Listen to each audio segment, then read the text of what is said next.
நீ ஆர்ட்ஸ் தானடா படிச்ச, எப்படி ஐடில வேலை பார்க்குற? எந்த டிகிரினாலும் பரவாயில்லண்ணா. சென்னையில் இருக்க எஸ்எல்ஏ ஐடி ட்ரைனிங் இன்ஸ்டியூட் தான் நான் ட்ரைனிங் எடுத்தேன். மாதம் 30,000 சம்பாதிக்கிறேன். சூப்பர்டா. For IT training and placement, contact 88707 67784.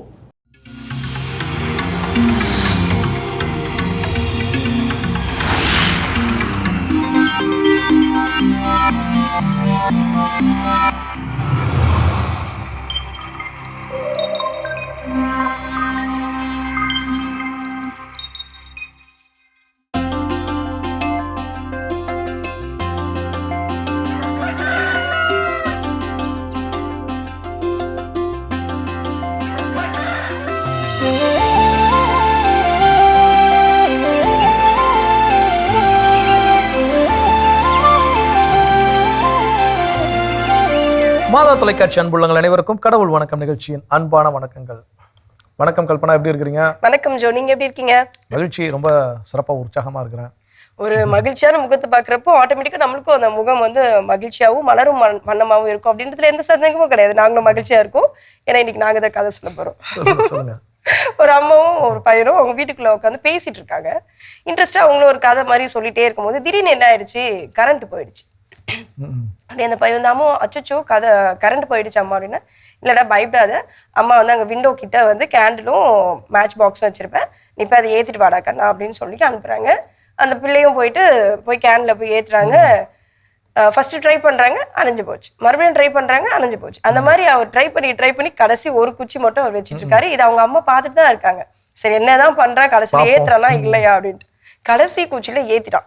ஏத்துறோன்னா உனக்கு ஒரே சந்தோஷம், அம்மா பாத்தீங்களா நான் வந்து கேண்டில ஏத்திட்டேனே கடைசி குச்சியில அப்படின்ட்டு உட்காந்து அப்படி அந்த சந்தோஷத்தை ஷேர் பண்ணிட்டே இருக்கும்போதே அந்த கேண்டில் அணைஞ்சு போயிடுச்சு.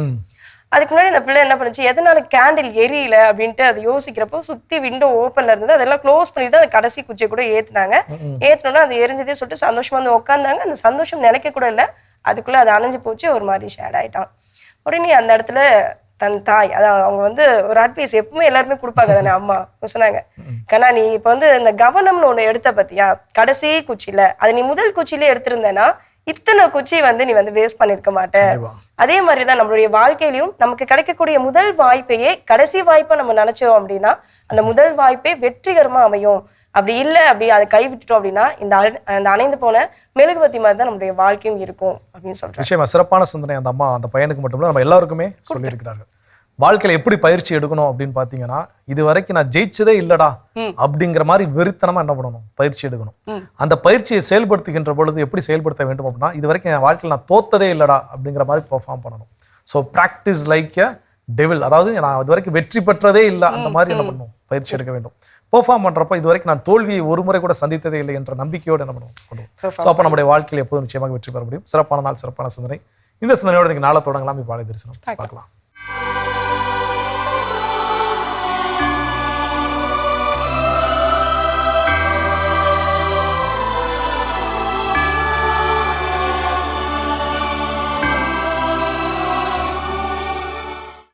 உறவு மலரும் புனித இடம் ஆலயம், உள்ளம் ஒன்று சேரும் இடம் ஆலயம்.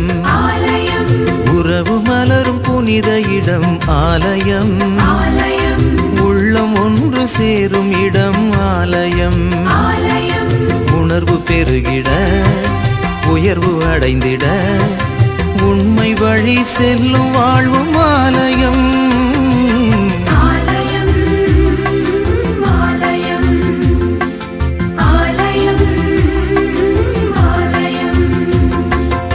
உறவு மலரும் புனித இடம் ஆலயம், உள்ளம் ஒன்று சேரும் இடம் ஆலயம்.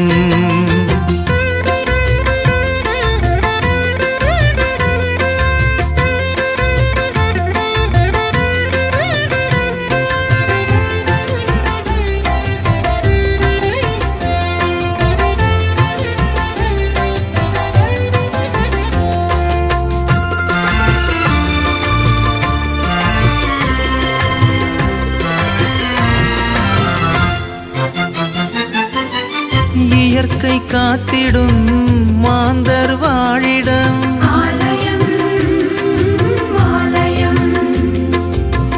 பகிர்ந்து வாழ்ந்திடும் உயிர்கள் உறைவிடம்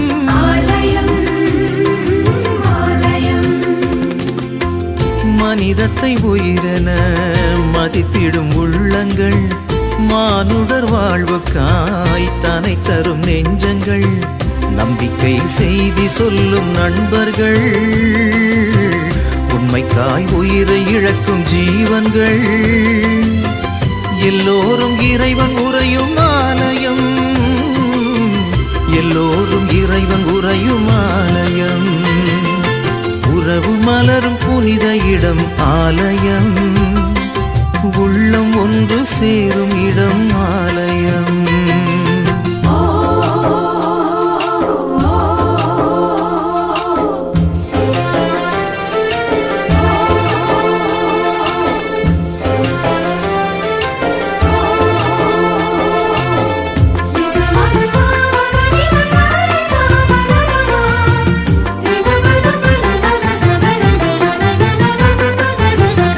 பசுமை சோலைகள் பாடும் பறவைகள்,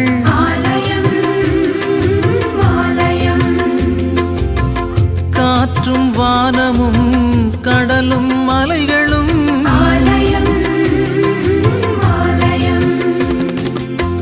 விடியலின் குரலென ஒலித்திடும் கலைகளும், கடவுளே உன் புகழ் பாடிடும் கவிதையும், நல்வார்த்தை பேசுகின்ற நாவுகள், நல்லோரின் பாதை செல்லும் பாதங்கள், எல்லாமே இறைவன் உறையும் ஆலயம், எல்லாமே இறைவன் உறையும் ஆலயம், உறவு மலரும் புனித இடம் ஆலயம், உள்ளம் ஒன்று சேரும் இடம் ஆலயம், உறவு மலரும் புனித இடம் ஆலயம், உள்ளம் ஒன்று சேரும் இடம் ஆலயம், உணர்வு பெருகிட உயர்வு அடைந்திட உண்மை வழி செல்லும் வாழ்வும் ஆலயம்.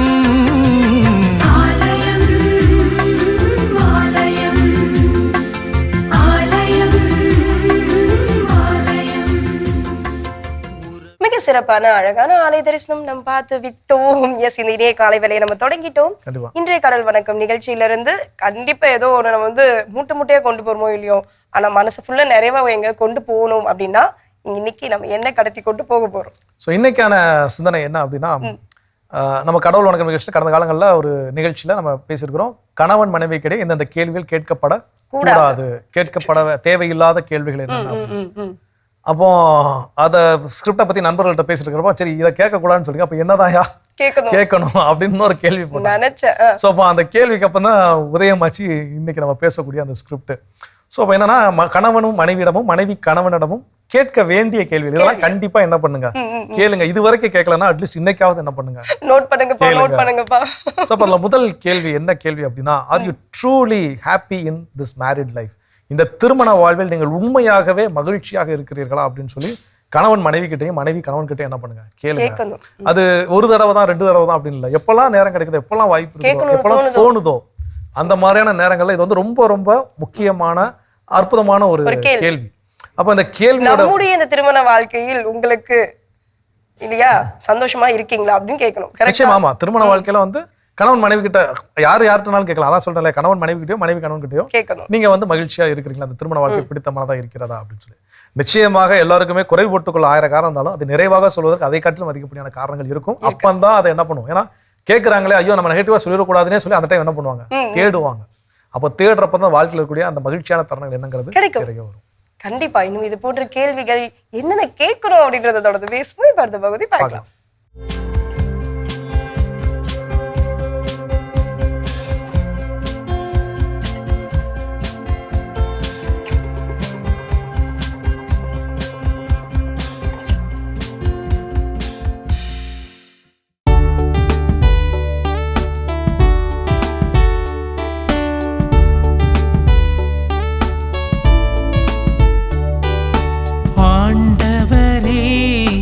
மக்கள் மீது இரக்கம் காட்டி என்னை நினைவு கூரும்.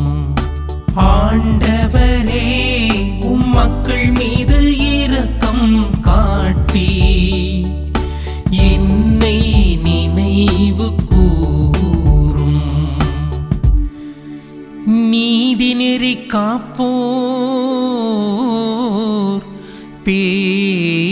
பெற்றோர், எப்போதும் நேரியதே செய்வோர் பேறு பெற்றோர். ஆண்டவரே, நீர் உம் மக்கள் மீது இரக்கம் காட்டும் போது என்னை நினைவு கூரும். அவர்களை நீர் விடுவிக்கும் போது எனக்கு துணை செய்யும். எனக்கு துணை செய்யும்.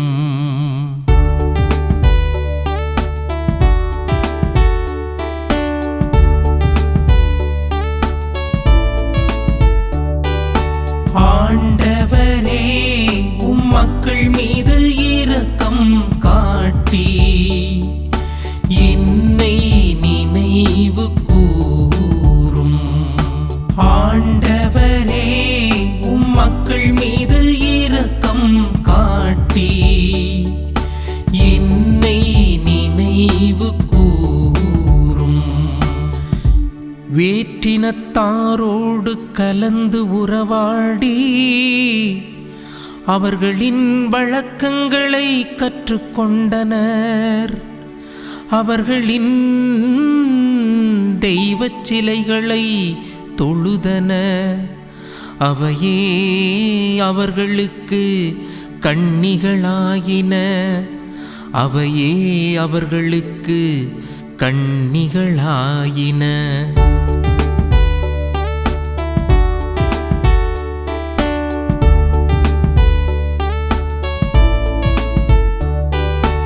ஆண்டவரே, உம் மக்கள் மீது இரக்கம் காட்டி என்னை நினைவு கூரும்.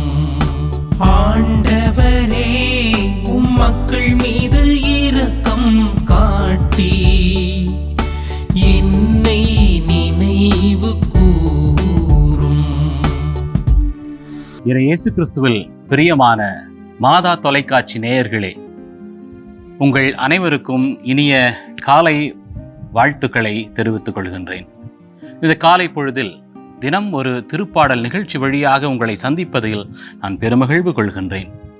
இன்றைய திருப்பாடலாக திருப்பாடல் 106 நாம் தியானிக்க இருக்கின்றோம். 106வது திருப்பாடலானது 4 பிரிவுகளாக பிரிக்கப்பட்டிருக்கின்றது. இது ஒரு சுழற்சியாகவே இந்த திருப்பாடலில் வந்து கொண்டிருக்கிறது. பாவம், தண்டனை, நடுநிலை மன்றாட்டு, இரக்கம் என்ற 4 படிநிலைகளை கொண்டிருக்கிறது. இந்த படிநிலைகளை நாம் தியானிப்பதற்கு முன்பாக இதனுடைய வரலாற்று பின்னணியையும் சமூக, பொருளாதார, அரசியல் பின்னணியையும் நாம் கண்ணுற்றோம் என்றால் இந்த திருப்பாடலை தியானிப்பதற்கு, அதனை ஆழமாக சிந்திப்பதற்கு உதவியாக இருக்கும் என்று நான் நம்புகின்றேன். உங்களோடு இதை சிந்திக்க நான் உங்களையும் அழைக்கின்றேன். திருப்பாடல் 106னுடைய பின்னணியை நாம் பார்க்கிற பொழுது அங்கே மக்கள் அகதிகளாக இருந்ததாகவும் அல்லது அதற்கு பிந்தைய காலத்திலோ இந்த திருப்பாடல் எழுதப்பட்டிருக்கலாம் என்று கூறப்படுகிறது. எதற்காக இந்த திருப்பாடல் 106னுடைய வரலாற்று பின்னணியை நாம் சிந்திக்க வேண்டும்? மக்கள் பல பேர் நினைத்தார்கள், இதோ ஒரு சமூகத்தினுடைய கட்டமைப்பு அல்லது அது குலைந்து போகிறது என்றால் ஒரு தனி மனித பிரச்சனையாக அல்ல, மாறாக அந்த சமூகமே அதற்கு பொறுப்பெடுக்க வேண்டும் என்கிற ஒரு நோக்கத்திலே இது எழுதப்பட்டிருக்கிறது. அந்த இஸ்ரேல் சமூகமானது முற்காலத்திலே அந்த முன்னோர்கள் செய்த பாவத்தினால் விளைந்த விளைவை அனுபவித்து கொண்டிருப்பதாக இந்த திருப்பாடல் சித்தரிக்கப்பட்டிருக்கிறது. 105வது திருப்பாடல் நமக்கு சொல்லக்கூடிய ஒரு கருத்து என்னவென்றால், இறைவன் மீது கொள்ளுகின்ற நம்பிக்கை, அவர் நம்மை காப்பார் என்கிற உயரிய நம்பிக்கை. ஆனால் இந்த திருப்பாடலிலே அத்தனை மக்களுமே தங்களுடைய பாவ நிலையை ஒப்புக்கொள்கிறார்கள். அந்த பாவ நிலையை ஒப்புக்கொண்டதன் வழியாக அதிலிருந்து விடுபட நினைக்கிறார்கள், வெளிவர நினைக்கிறார்கள். அதற்காக தங்களுடைய பாவ பொறுத்தலை அவர்கள் இறைவனிடத்திலே ஏறெடுக்கிறார்கள். அதனால் அவருடைய பாவங்கள் மன்னிக்கப்படுகிறது. இந்த திருப்பாடலுடைய அமைப்பு முறையிலே நாம் இறுதியாக பார்ப்பது என்னவென்றால், இந்த திருப்பாடல் ஒரு புகழ்ச்சி கீதத்திலே முடிவடைகிறது, சோக கீதமாக முடிவடைவதில்லை. காரணம், அவர்கள் தங்களுடைய பாவ நிலையை ஒத்துக்கொள்ளுகிறார்கள். முன்னோர்கள் செய்த பாவம் தானே என்று விட்டுவிடவில்லை, முன்னோர்களோடு தங்களையே அவர்கள் இணைத்து கொள்ளுகிறார்கள். முன்னோர்கள் செய்த பாவத்திற்காகவும் தாங்கள் ஒரு சமூகமாக செய்த ஒரு பாவத்திற்காகவும் இவர்கள் மன்னிப்பு கேட்கிறார்கள். மன்னிப்பானது இவர்களுக்கு வழங்கப்படுகிறது. இப்பேற்பட்ட வரலாற்று பின்னணி மட்டுமல்ல, இந்த சமூக பொருளாதார அடிப்படையிலே நாம் சிந்திக்கிற பொழுது இந்த சமூகமானது ஒரு சமூக அரசியல் பொருளாதார இந்த முறிவுகளை நமக்கு வெளிப்படுத்துகின்றது. இறைவன் அவர்களோடு இருக்கிறார். அந்த அகதி நிலையில இருப்பவர்கள் எவ்வளவு கஷ்டப்பட்டிருப்பார்கள். இருப்பினும் அவர்கள் தாங்கள் செய்த தவறுகளை, அரசியல் பிழைகளை, தாங்கள் செய்த பொருளாதார பிழைகளை, ஏழைகளை ஒடுக்கியது, மற்றவர்களுக்கு தங்களையே அவர்களுடைய சூழலிலே கையளிக்காமல் இருப்பது, அவர்களுக்கு உதவுவது என்று பலவற்றை மறந்தவர்களாகவும் இருக்கிறார்கள். அப்பேற்பட்ட சூழ்நிலையை தான் இது நமக்கு வெளிப்படுத்துகிறது. பாவம் என்பது நாம் இறைவனை விட்டு பிரிந்த ஒரு நிலையை சொல்லுகிறது என்பதை இவர்கள் புரிந்து கொள்ளுகிறார்கள். எனவே அந்த பாவத்தை ஒத்துக்கொள்ளுகிறார்கள். இந்த ஒப்புக்கொள்ளுதல் வழியாக இவர்கள் அடுத்த நிலைக்கு செல்லுகிறார்கள். காரணம், இறைவன் அவர்களை மன்னிப்பார், கண்டிப்பாக இறைவன் அவர்களை ஏற்றுக்கொள்வார் என்ற ஒரு உயரிய நம்பிக்கைக்குரிய அந்த நிலை. அந்த உயரிய அந்த நிலையிலே அவர்கள் இறைவனை அணுகுகிறார்கள். எங்கள் மூதாதையரின் வழி நடந்து நாங்களும் பாவம் செய்தோம் என்று ஒப்புக்கொண்டவர்கள் இறைவனுடைய வழியை தேர்ந்தெடுக்கிறார்கள். இங்கே முக்கிய இறையியல் கருப்பொருளாக நாம் கருதுவது என்னவென்றால் நினைவு. இது ஒரு ஆன்மீக ஒழுக்கம். பல நேரங்களிலே நாம் தவக்காலத்தில் கூட நம்முடைய பாவங்களை நினைவு கூறுகிறோம். இது நம்மை கீழே தள்ளுவதற்காக அல்ல, மாறாக நம் பாவ நிலையை உணர்ந்து அதிலிருந்து விடுபடுவதற்காக. பாவம் மீண்டும் மீண்டும் நிகழும் பழக்கம். பாவம் என்பது ஒரு செயலாக நாம் எடுத்துக்கொண்டோம் என்று சொன்னால் ஏதோ ஒரு நாளிலோ, ஒரு நொடி பொழுதிலோ, ஒரு நாழிகையிலோ வருவது அல்ல. மாறாக நாம் தொடர்ந்து ஒரு செயலை செய்கிற பொழுது, அதுவும் தவறான செயலை செய்கிற பொழுது அது பாவமாக மாறிப்போகிறது என்பதை இந்த திருப்பாடல் நமக்கு உணர்த்துகிறது. நடுநிலை மன்றாட்டும் ஆண்டவருடைய இரக்கமும். ஒவ்வொருவரும் பாவம் செய்தோம் என்று சொன்னால் தண்டனைக்கு உரியவராக மாறுகிறோம். ஆனால் ஒரு சமூகமே பாவம் செய்கிறது என்று சொன்னால் அந்த சமூகம் அதனால் பாதிக்கப்படுகிறது. பல நேரங்களிலே ஒரு தனி மனிதனுடைய பாவம் கூட ஒரு சமுதாயத்தையே அதை கீழே தள்ளுவதாகத்தான் இருக்கிறது. எனவே ஆண்டவருடைய தண்டனைக்கு உரியவர்கள் அல்ல நாம். ஏனென்றால் ஆண்டவர் நம்மை அன்பு செய்கிறார். எப்பொழுது நாம் ஆண்டவரை அணுகி செல்லுகிறோமோ கண்டிப்பாக நாம் அந்த தண்டனை தீர்ப்பிலிருந்து விடுதலை பெற முடியும் என்பதை இந்த பாடலானது உணர்த்துகிறது. தோல்விக்கு பின் இருக்கக்கூடிய ஒரு நம்பிக்கை. நாம் பல நேரங்களிலே நமது தோல்வியை ஒத்துக்கொள்வதில்லை. ஆண்டவர் சொல்லுகின்றார், நாம் நமது தோல்வியை ஒப்புக்கொள்ளுகிற பொழுது, நமது பலவீனத்தை ஒப்புக்கொள்ளுகிற பொழுது இறைவன் நம்மை அன்பு செய்கிறார். நம்முடைய பலவீனத்திலே அவர் துணை நிற்பார் என்பதை இது தெளிவாக சுட்டி காண்பிக்கிறது. இன்றைய சூழலிலே இந்த திருப்பாடல் நமக்கு உணர்த்துவது என்ன? நம்முடைய தமிழக சூழலாக இருந்தாலும் சரி, இந்திய சூழலாக இருந்தாலும் சரி, நாமும் இப்பேற்பட்ட பிரச்சனைகளை சந்தித்து கொண்டுதான் இருக்கிறோம். நாம் ஒரு பக்கத்தில் வளர்ச்சி அடைந்தாலும் மறுபக்கத்தில் கீழே சென்று கொண்டிருக்கிறோம். காரணம், நாம் நமது செயல்களை ஒப்புக்கொள்வதில்லை. குறிப்பாக நமது தவறான செயல்களை ஒப்புக்கொள்வதில்லை. ஒப்புக்கொண்டோம் என்று சொன்னால் நாம் பிறரிடத்திலே மன்னிப்பு கேட்க அது வழிவகை செய்யும். மன்னிப்பு கேட்டோம் என்று சொன்னால் மன்னிப்பு கண்டிப்பாக கிடைக்கும். இந்த நம்பிக்கையிலே ஆண்டவரை நாம் மன்றாடுவோம். இறை இயேசுவே, உமது திருப்பாதத்திலே எங்களையே நாங்கள் முழுமையாக கையளிக்கின்றோம். நாங்கள் பல நேரங்களிலே தவறக்கூடிய மனிதர்களாகத்தான் இருக்கிறோம். எங்களுடைய தவறுகளை நாங்கள் ஒப்புக்கொண்டு மற்றவர்களுக்கு நாங்கள் தீமை செய்யாமல் நல்லவற்றையே செய்து வாழ எங்களுக்கு கிருபை செய்வீராக. நீரே எங்களோடு வழி நடப்பீராக. எங்களுக்காக எங்களுடைய பாவங்களை சுமந்தவரே எங்களை இரட்சியும். ஆமென். அருமையான தினம் ஒரு திருப்பாடல் பகுதி பார்த்துட்டோம். இன்னைக்கான திருப்பாடலும் கேட்டாச்சு. அதோட பேசிட்டு இருக்கிறோம். கணவன் மனைவிக்கு இடையில இந்த கேள்விகள் கண்டிப்பாக கேட்கப்பட வேண்டிய கேள்விகள். என்னென்ன இதுவரைக்கும் கேட்கலன்னா இன்னைக்காவது கேட்கலாம் அப்படின்னு சொல்லி அந்த கேள்விகளை தெரிஞ்சுட்டு இருக்கோம். அதில் அடுத்ததான் என்ன கேள்வி? எதுக்கோ என்னென்னமோ கேள்வி கேட்டு எதோ பிரச்சனை பண்ணி பிரிஞ்சுலாம் போறோம்ல, அந்த மாதிரி இல்லாம சேர்ந்து ஒரு அழகான வாழ்க்கையை நம்ம வாழணும் அப்படின்னா இது போன்ற கேள்விகளை கேட்டு இருக்கலாமே அப்படின்னு தான் நம்ம ஆரம்பிச்சோம்.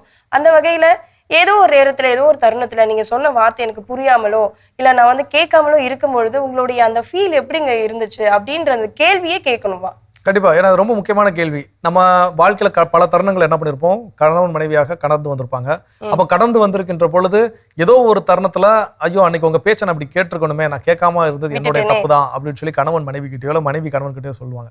அப்போ பின்னாளில் அது வந்து அந்த கடந்து வர்றப்போ கடினமா இருந்திருக்கும். ஐயோ நம்ம சொல்றது இந்த மனுஷன் கேட்க மாட்டேங்காங்களே, ஐயோ நம்ம சொல்றது இந்த அம்மா கேட்க மாட்டேங்காங்களே அப்படின்னு சொல்லி அவங்களுக்குள்ள அன்னைக்கு பரிதவிப்பு இருந்திருக்கும். அது ஒரு வருஷமா 2 வருஷமா இல்ல 1 மாசமா 2 மாசமா கழிச்சு வந்து ஐயோ நான் அதை கேட்டுக்கணும், உன் பேச்சை நான் கேட்காம விட்டுட்டோமா அப்படின்னு சொல்லி 2 பேர்ல யாரோ ஒருத்தங்க அந்த ஷேரிங் பண்ணும்போது அது வரைக்கும் இருந்த காயமெல்லாம் டோட்டலா அடுத்த செகண்ட் என்ன ஆயிரும்னா காணாம போயிடும். ஏன்னா அந்த அவ்வளவு நாள் அது வலியும் வேதனையும் வச்சிருந்தாலும் கூட அந்த ஒரு வார்த்தை என்ன பண்ணும் எல்லாத்தையும் சரி பண்ணிடும். அப்போ இது கூடுதலாக அடுத்தது அன்னைக்கு உன் வார்த்தையை நான் கேட்டுக்கணும், கேட்காம விட்டுட்டேன், உன் வார்த்தையை என் காதுல என்ன பண்ணல இல்ல நான் லிசன் பண்ணல. ஸோ அந்த டைம் எப்படி ஃபீல் பண்ண அப்படிங்கிற கேள்வியை கணவன் கிட்டயோ மனைவி கிட்டயோ கேட்கும் போதுதான் அப்போ அவங்க சைடு இருக்கக்கூடிய அந்த wounded heart, காயப்பட்ட இதயம் என்ன சொல்லுதுங்கிறது என்ன பண்ண முடியும், புரிஞ்சுக்க முடியும். இது ஒரு டைம் கேட்டு இதுக்கான பதில் கிடைச்சிருச்சுன்னு வச்சுக்கோங்களேன், அதுக்கப்புறம் வாழ்க்கையில திரும்ப ஒரு முறை அவங்க என்ன பண்ண மாட்டாங்க, காயப்படுத்தவே மாட்டாங்க. இது வந்து இது சொல்லியாச்சு அப்படிங்கிறது கிடையாது. இது உணர்வுபூர்வமாக உணர்ந்திருப்பதனால் தன்னிலை மறந்து கூட மெய் மறந்து கூட அவங்க என்ன பண்ணிட மாட்டாங்க, திரும்ப இன்னொரு முறை அதை காயப்படுத்தி விட மாட்டார்கள். அதில் கவனமாக இருப்பார்கள் அப்படின்றது உண்மைதான். இன்னும் தொடர்ந்து என்னென்ன கேள்வியில் கேட்க வேண்டும்ன்றதை பேசலாம். அதுக்கு முன்னாடி அடுத்த பகுதி பார்க்கலாம்.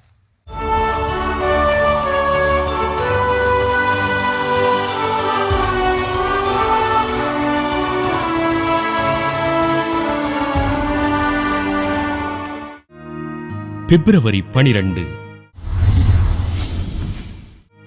புனித கௌடன்சியஸ். கிபி 360ஆம் ஆண்டு இத்தாலி நாட்டில் பிரேசியா நகரில் பிறந்தார் கௌடன்சியஸ். பிரேசியா நகரின் ஆயர் மேதகு பிளாஸ்டியூஸிடம் துறவற பயிற்சி பெற்று குருவானார். கிபி 387ஆம் ஆண்டு தன் 27வது வயதில் பிரேசியா நகரின் ஆயராக தேர்வு செய்யப்பட்டார்.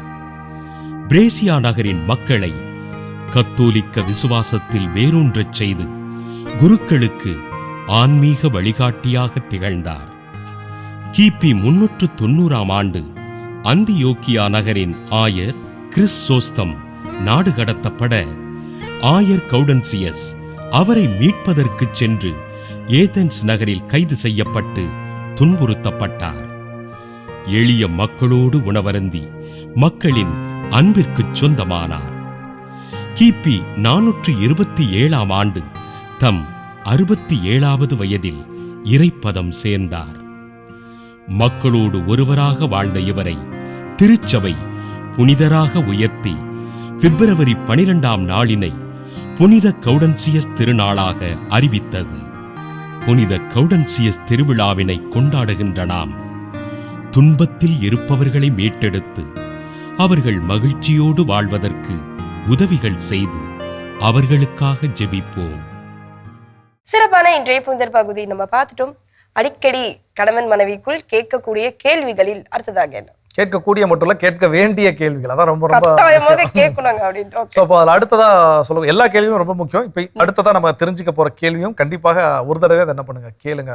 அதாவது நான் எப்படி உங்க லைஃப்ல சப்போர்ட்டிவா நான் இருக்கணும் அப்படிங்கிற ஒரு கேள்வியை இது வரைக்கும் நம்ம ஒவ்வொரு கணவனோ இல்லை மனைவி என்ன பண்ணிக்கலாம், அவங்களுக்குள்ள நினைச்சுக்கலாம், நம்ம வந்து நம்முடைய வாழ்க்கை துணைக்கு சரியான நேரத்தை கொடுக்குறோம், அவங்களுக்கு உறுதுணையா இருக்கிறோம், அவங்களுக்கு சப்போர்ட்டா இருக்கிறோம் அப்படின்னு ஒரு பில்லரா இருக்கும் அப்படின்னு நம்ம நினைச்சுக்கலாம். ஆனா அதை வாயை திறந்து ஒரு டைம் நான் இப்படி இருக்கிறேன்னு நான் நினைச்சுக்கிறேன், இந்த மாதிரியான உதவிகள் நல்லா நான் செய்யறேன்னு நான் அதை கரெக்டா இருக்கிறேன் நான் நினைச்சுக்கிறேன். பட் ஆனா உண்மையாவே நான் கரெக்டா இருக்கிறேன், இன்னும் எனக்கு என்ன அதிகமாக என்னிடம் உனக்கு தேவைப்படக்கூடிய விஷயம் என்ன அப்படிங்கிற கேள்வி என்ன பண்ணுங்க, கேட்டு பாருங்க. ஸோ அப்பதான் ஆட்டோமேட்டிக்கா இன்னொரு சைடு வந்து அதுக்கான ஒரு ஓப்பன், நீங்க செய்யறது எல்லாமே ரொம்ப சந்தோஷம், இருந்தாலும் இந்த ஒரு விஷயத்துல எனக்கு இன்னும் கொஞ்சம் மாற்றம் தேவை, இந்த புகைப்பழக்கத்தை என்ன பண்ணிருங்க நீங்க விட்டுருங்க, இந்த மது பழக்கத்தை நீங்க விட்டுட்டீங்கன்னா எனக்கு ரொம்ப மகிழ்ச்சியா இருக்கும். ஸோ அப்போ இந்த மாதிரியான கேள்விகள் கேட்கப்படும், திறந்த மனதோடு கேள்விகள் கேட்கப்படும் போதுதான் பதிலும் திறந்த மனதோடு கிடைக்கும். அப்போ அது என்னன்னா அந்த உறவு புரிதலை என்ன பண்ணும், ஏற்படுத்தும். நம்ம குடும்பம் நம்மளை எந்த அளவுக்கு நேசிக்கிறாங்க, அப்போ அந்த நேசிக்கக்கூடிய ஒரு விஷய நபருக்காக நம்ம என்னாலும் செய்யணும் அப்படிங்கிற எண்ணம் அப்போ தான் வரும். அப்போ அதுக்கு இந்த கேள்வி ரொம்ப ரொம்ப முக்கியம். நம்ம பெர்ஃபெக்டாக இருக்கிறோம், நம்ம எல்லாம் கரெக்டாக செய்கிறோம், வீட்டுக்கு தேவையான எல்லா பொருளும் வாங்கி போட்டுருவோம், வீட்டில் கரெக்டாக சமைக்க வேண்டிய நேரத்துலலாம் கரெக்டாக சமைச்சு கொடுத்துருவோம், எல்லா வேலையும் பெர்ஃபெக்டாக செய்கிறோம் அப்படின்னு நினைச்சாலும் கூட வாழ்க்கை துணையிடம் உனக்கு இன்னும் என்கிட்ட என்ன தேவைப்படுது கேட்டு பார்ப்போம். கேள்விகள் கேட்டால் சில பதில்கள் தருவாங்க, அதுல சந்தேகமும் கிடையாது. தொடர்ந்து பேசலாமே, பார்த்த பகுதி பார்க்கலாம்.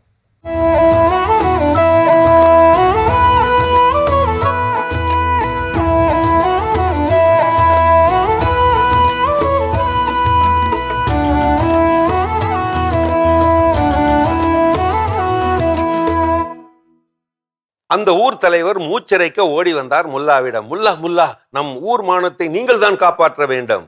என்ன விஷயத்தை சொல்லுங்க தலைவரே. பல விருதுகளை பெற்ற 3 மூதறிஞர்கள் நமது ஊருக்கு வந்திருக்கிறார்கள்.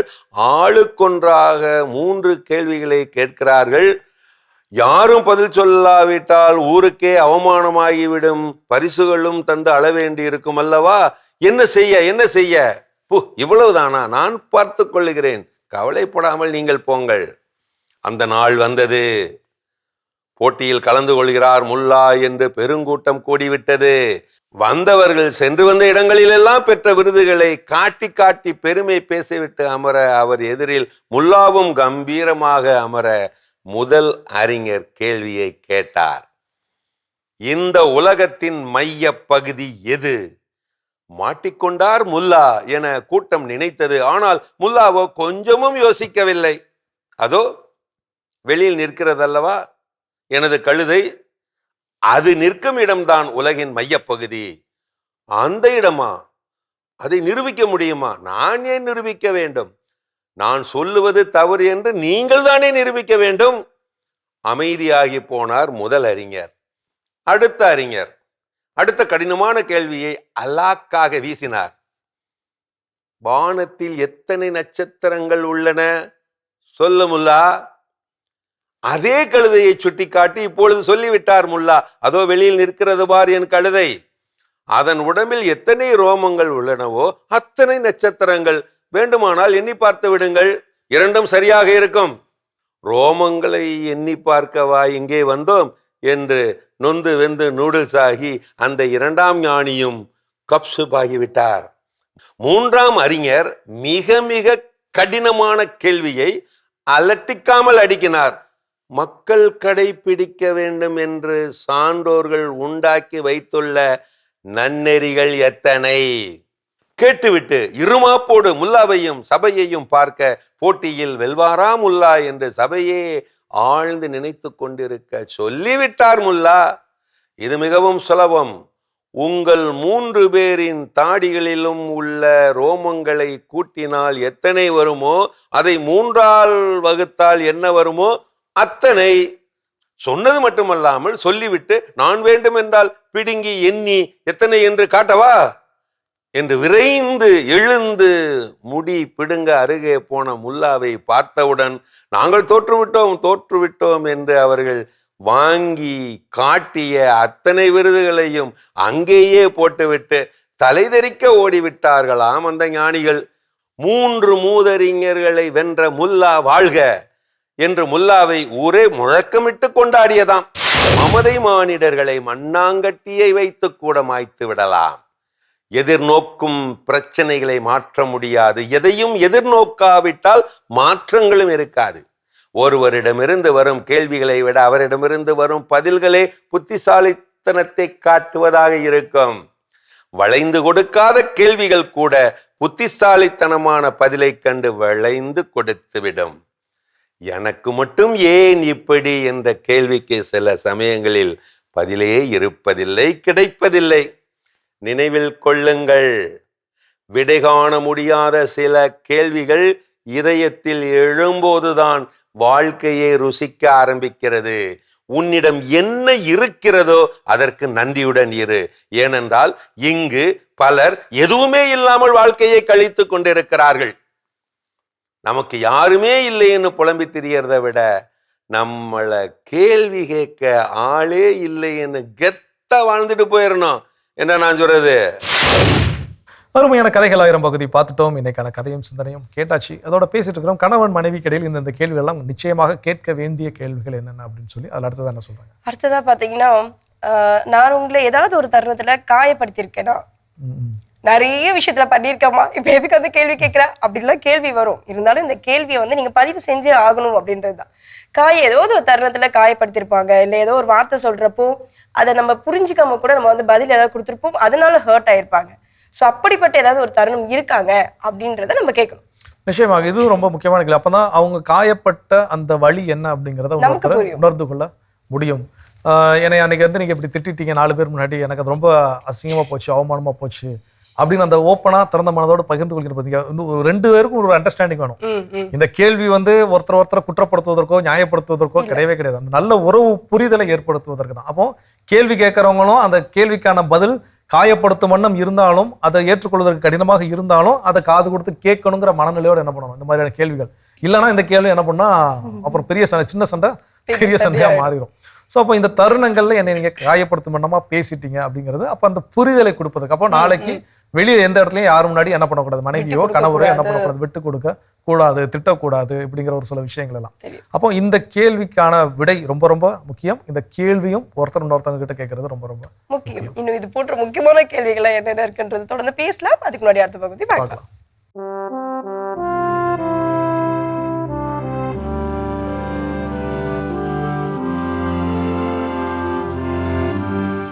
அன்புக்குரியவர்களே, ஆண்டவர் இயேசுவின் இனிய திருப்பெயரில் உங்களை அன்போடு வாழ்த்துகின்றேன். இயேசுவின் ஆளுமை என்னும் தொடரில் இன்று இயேசு பேசிய கிரேக்க மொழி என்னும் பகிர்வை உங்களோடு பகிர்ந்து கொள்ள விரும்புகின்றேன்.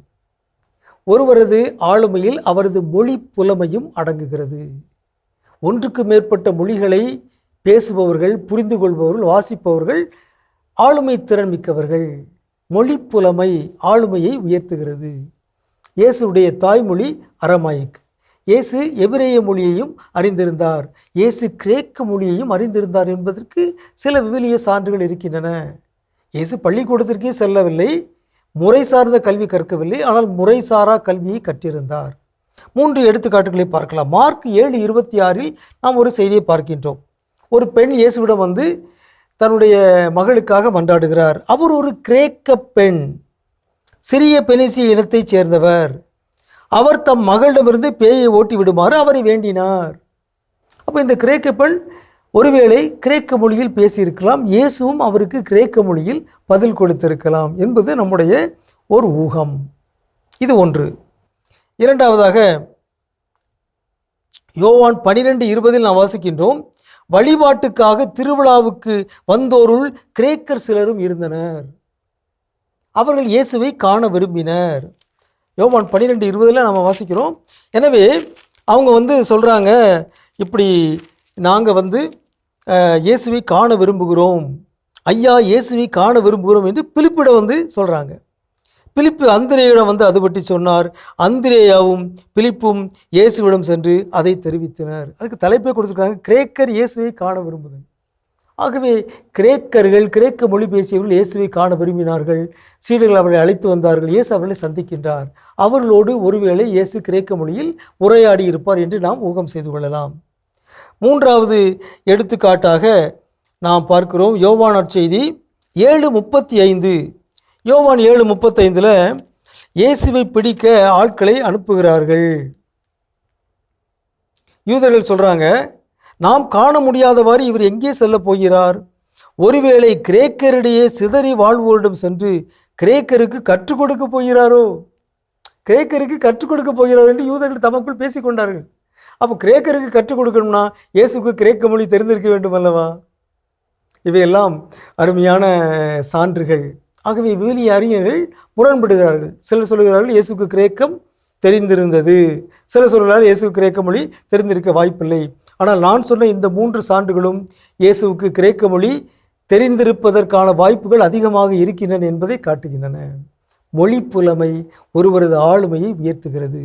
இயேசு தாய்மொழியோடு கிரேக்க மொழியையும் அறிந்திருந்தார் என்பது நம்மை பெருமைப்படுத்துகிறது. உங்களுக்கு அமைதி உரித்தாகுக.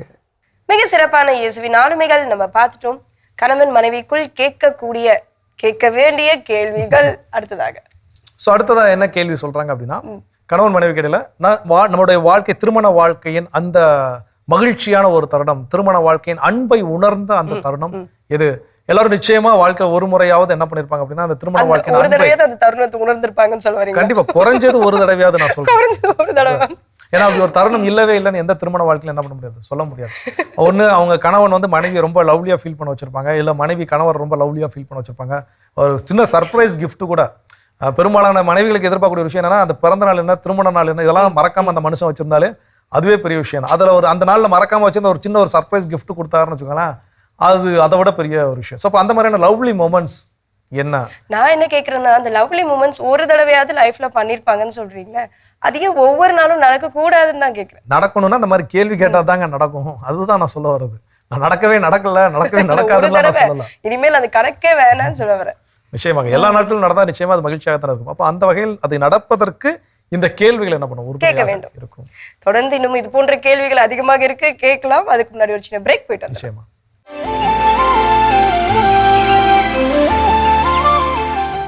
நிகழ்ச்சிகள் உங்களை மீண்டும் அன்புடன் வரவேற்கின்றோம். நீங்கள் பார்த்து கொண்டிருப்பது மாதா தொலைக்காட்சியின் கடவுள் வணக்கம். சிறப்பான நாள், மகிழ்ச்சியான நாள்ல பேசிட்டு இருக்கிறோம். கணவன் மனைவிக்கு இடையே இந்த கேள்விகள் கேட்கப்பட வேண்டிய கேள்விகள் அப்படின்னு சொல்லி அதில் அடுத்தது என்ன சொல்றாங்க? அடுத்ததா பாத்தீங்கன்னா, கணவன் அமைதியா இருக்கும் பொழுதோ இல்ல மனைவி அமைதியா இருக்கும் போதோ இந்த கேள்வியை கண்டிப்பா கேட்டா ஒரு சிறப்பான பதில் கிடைக்கும் அப்படின்ற ஒரு நம்பிக்கை இருக்கு. என்ன அப்படின்னு பாத்தீங்கன்னா, என்னை பற்றியோ இல்ல நம்மளுடைய எதிர்காலத்தை பற்றியோ ஏதாவது பயம் இருக்கா உங்களுக்கு அப்படிங்கிற கேள்வி கேட்கணும். கேள்வியை கேட்கணும்.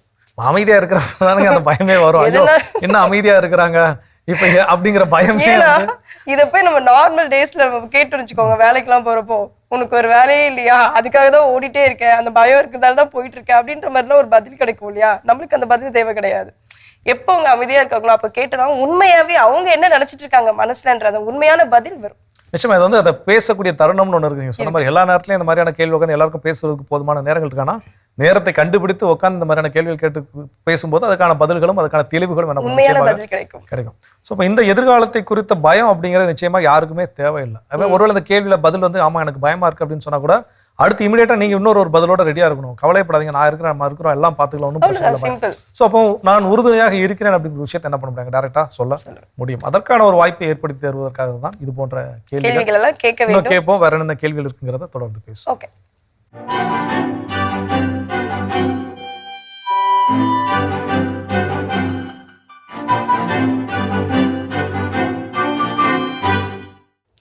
மாதா தொலைக்காட்சி சுவஞர்களே, தமிழினிய நெஞ்சங்களே, வணக்கம். திரிகடுகம் என்னும் தொடரில் நாம் இணைந்திருக்கிறோம். உங்கள் ஒவ்வொருவருக்கும் இனிய நன்றியின் வாழ்த்துகள். செய்யுள் எண் 1 நாம் நேற்று பார்க்க தொடங்கினோம். இன்று அச்செய்யுளில் வரும் 2ஆம் கருத்தினை பார்க்கிறோம். சுக்கு மிளகு திப்பிலி என்ற வகையில் மிளகு கருத்தை இன்று நாம் பார்க்கிறோம். அருந்ததி கற்பினார் தோளும் திருந்திய தொல்குடியின் மாண்டார் தொடர்ச்சியும் சொல்லின் அரில் அகற்றும் கேள்வியார் நட்பும் இம்மூன்றும் திரிகடுகம் போலும் மருந்து. குற்றம் இல்லாத நல்ல குடியில் பிறந்தவருடைய நட்பு, தோழமை, இதை நாம் பெற வேண்டும். நேற்று கற்பு உடைய பெண்ணின் தோள், அது கணவருக்கு மட்டுமன்று அங்கு இருக்கிற குடும்பத்தாருக்கும் அது வலிமை. அத்தகையோர் பெருக பெருக அது இந்த நாட்டுக்கும் மண்ணுக்கும் பெருமை, சிறப்பு. அந்த வகையில்தான் குற்றமில்லாத குடியில் பிறந்திருக்கிற ஒருவருடைய தோழமையை பெறுதல் இருக்கிறதே, அதுவும் மீச்சிறப்பு, அதுவும் ஒரு மருந்து போன்றது என்பதாக இங்கு வலியுறுத்தப்படுகிறது. நல்ல குடும்பம் என்று எதை சொல்லுகிறோம்? வள்ளுவர் குறிப்பிடுகிறார், நகை ஈகை இன்சொல் இகழாமை 4 வகையென்ப வாய்மை குடிக்கு. எது நல்ல ஒரு குடும்பத்தினுடைய அடையாளம் என்று பார்த்தால், நகை அப்படின்னா என்ன? புன்னகை. அகத்தின் அழகு முகத்தில் தெரியும். அப்போ உள்ளம் கள்ளம் கபடத்து இருந்தால் முகம் மலர்ச்சியாக இருக்கும், மகிழ்ச்சியாக இருக்கும், புன்னகையாக இருக்கும். அந்த நகை. ஈகை, அது கொடுத்தல், வழங்கல், தங்களுடைய செயலால் எல்லாவற்றையுமே எல்லாருக்குமான ஒரு வாழ்வாக அமைத்து கொடுத்தல். அதை போன்று இன்சொல், இந்த வாயிலிருந்து வருகிற அந்த சொல்லெல்லாம் இனிய சொல்லாக இருக்க வேண்டும். இனிய உளவாக இன்னாத கூறல், கனி இருப்ப காய் கவர்ந்தற்று என்று குறிப்பிடுகிற அந்த செய்தி. அதை போன்று இகழாமை, எந்த வகையிலும் எதன் அடித்தளத்திலும் இகழ்ச்சிக்குள்ளாக்குதல் கூடாது. இந்த வீடு அது ஒரு கோயில் போன்றது. அங்கு எவரும் அங்கு உறவு பாராட்டலாம், மகிழ்ந்திருக்கலாம், இறைவனோடு ஒன்றித்திருக்கலாம். அப்படிப்பட்ட ஒரு இடமாக இல்லிடமாக இருக்கக்கூடிய அந்த குடும்பம் நல்ல குடும்பம்.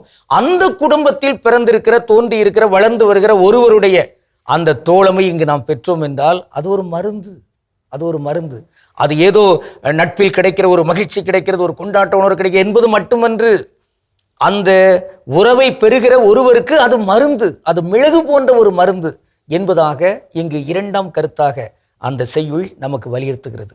நல்லாதனார் இப்படியெல்லாம் தோண்டி எடுத்து இந்த கருத்துக்களை முதல் செய்யுளாக வைத்திருக்கிறார் பாருங்கள்.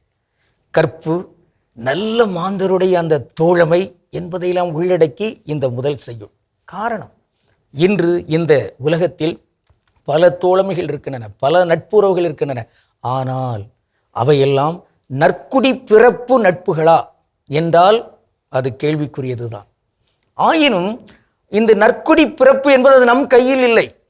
ஒரு குழந்தை அந்த குடும்பத்தில் பிறக்கிறது, இன்னொரு குழந்தை இந்த குடும்பத்தில் பிறக்கிறது. அந்த குழந்தை பாவம் அது என்ன செய்யும்? இந்திய துணைக்கண்டத்தினுடைய சாபக்கேடு, அந்த ஜாதி அந்த குடும்பத்தில் பிறந்தால் அது உயர்ந்த ஜாதியாம், இந்த குடும்பத்தில் பிறந்தால் அது தாழ்ந்தது தான். எவன் சொன்னான்? கடவுளா அப்படி வைத்தார். ஆக நம்முடைய கட்டுப்பாட்டில் இல்லை.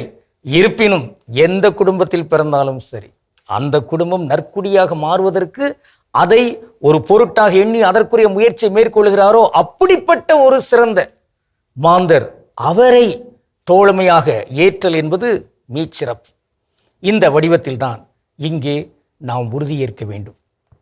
இங்கே நல்ல தோழமை, நல்ல குடும்பத்தில் தோன்றி இருக்கிற, நல்ல குடும்பத்தை உருவாக்குவதற்கு முயற்சி மேற்கொள்கிற அத்தகைய நல்லவருடைய தோழமையை பெறுவதற்கு நாம் உறுதியேற்க வேண்டும், தெளிவு பெற வேண்டும்.